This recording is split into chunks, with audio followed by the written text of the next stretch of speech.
জাতীয় নির্বাচন যত ঘনিয়ে আসছে ততই উত্তাপ বাড়ছে বাগেরহাট ৪ আসনে। মোরেলগঞ্জ ও শরণখোলা উপজেলার প্রত্যন্ত গ্রামগুলোতে এখন একটাই আলোচনা, ভোট, ভোটার আর প্রত্যাশা। নদী, বন আর চরঘেরা জনপদ বাগেরহাট ৪ আসনের মোরেলগঞ্জ ও শরণখোলা। শহর থেকে অনেক দূরের এই গ্রামগুলোতে নির্বাচন এলেই জেগে ওঠে মানুষের আশা ভরসা। গ্রাম থেকে গ্রামান্তরে চলছে ভোটের হিসাব নিকাশ। এলাকায় নিরাপদ পানির ব্যবস্থা নাই বললেই চলে। বাধ্য হয়ে সুপেয় পানি কিনেন স্থানীয়রা। স্বাস্থ্যসেবাও বড় সংকটে, নদী ভাঙন সহ নানা সমস্যায় জর্জরিত জনসাধারণ। আমরা ফেরিঘাট হইতে বাজার পর্যন্ত আমাদের পানিতে একদম আমাদের প্রত্যেকের চুলায় পানি যায়। আমরা চাই এই একটা ভেরিবাদ, আমাদের জরুরি একটা ভেরিবাদ দরকার। মানুষ স্কুলে যাইতে পারে না, পোলাপান স্কুলে যাইতে পারে না, নামাজ পড়তে আইতে পারে না, মুরব্বীরা নামাজ পড়তে আইতে পারে না।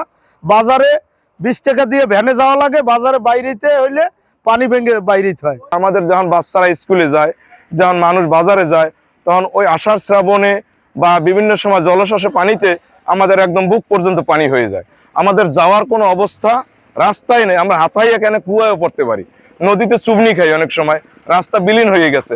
আপনি দেখতে পারেন নদীর পার থেকে আমাদের যখন বাজারে যাব সে অবস্থাটা আমাদের কি। আমাদের এখানে ব্রিজ নাই, ব্রিজেরও খুব প্রয়োজন, মানুষের ভোগান্তি হয়।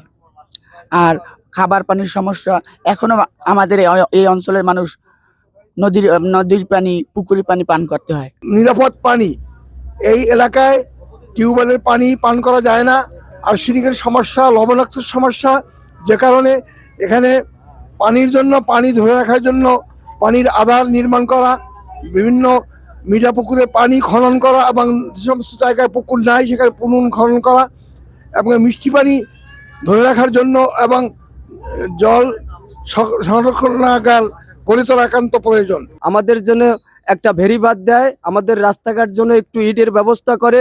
আমরা অনেক দিন যাবত এই এলাকায় আওয়ামী লীগের নির্যাতনে আমরা কোনো কথা বলতে পারি নাই, কারো কাছে যাইতেও পারি নাই। আমরা একপার্শ্ব হয়ে আমাদের অনেক নির্যাতন করছে আওয়ামী লীগ, কারো রাস্তাঘাট উন্নয়ন করে নাই। এই দেশের যত টাকা আইছে বরাদ্দ সব কয়েকজন মিল্লা ভাগযোগ করিয়া খাইয়া আমাদের কোনো উন্নয়ন করে নাই। বারৈখালীর এই যে মোরেলগঞ্জের এই যে বারৈখালীর এই সাইডটা নদী ভাঙন, এই ভাঙনটা কিন্তু আমাদের নদীটা কিন্তু ছিল হইলে মনে করেন মাঝ বরাবর, এখানে ভাঙতে ভাঙতে এই পর্যন্ত চলে আসছে, ঠিক আছে।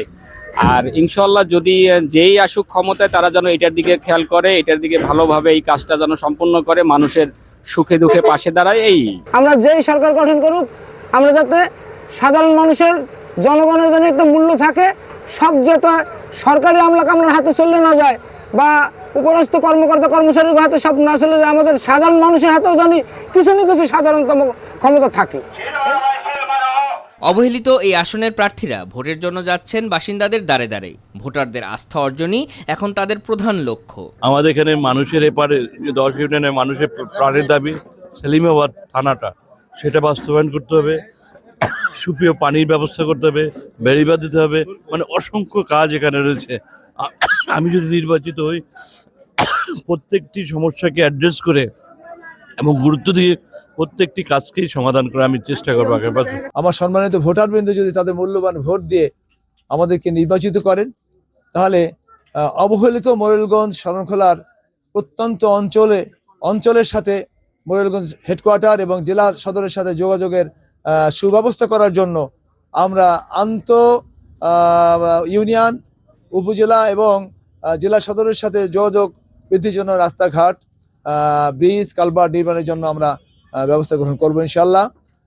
পাশাপাশি আমাদের যে মোরেলগঞ্জ পানকুসি নদীর যে পশ্চিম পার, সন্ন্যাসী থেকে শুরু করে ঘুষিয়াখালী পর্যন্ত এই ভেরিবাঁধ না থাকার কারণে লবণাক্ততার কারণে আমাদের কৃষি নষ্ট হয়ে যাচ্ছে, আমাদের কৃষকরা তাদের ফসল পাচ্ছে না। এ কারণে জনসাধারণের প্রাণের দাবি বাস্তবায়ন করার জন্য আমরা ভেরিবাঁধ নির্মাণের জন্য আমরা চেষ্টা চালাবো ইনশাল্লাহ। তবে ভোটাররা বলছেন প্রতিশ্রুতি নয়, বাস্তব সমাধান চান তারা। নিরাপদে ভোট গ্রহণ ও উন্নয়নের নিশ্চয়তা মিললেই যাবেন ভোট কেন্দ্রে।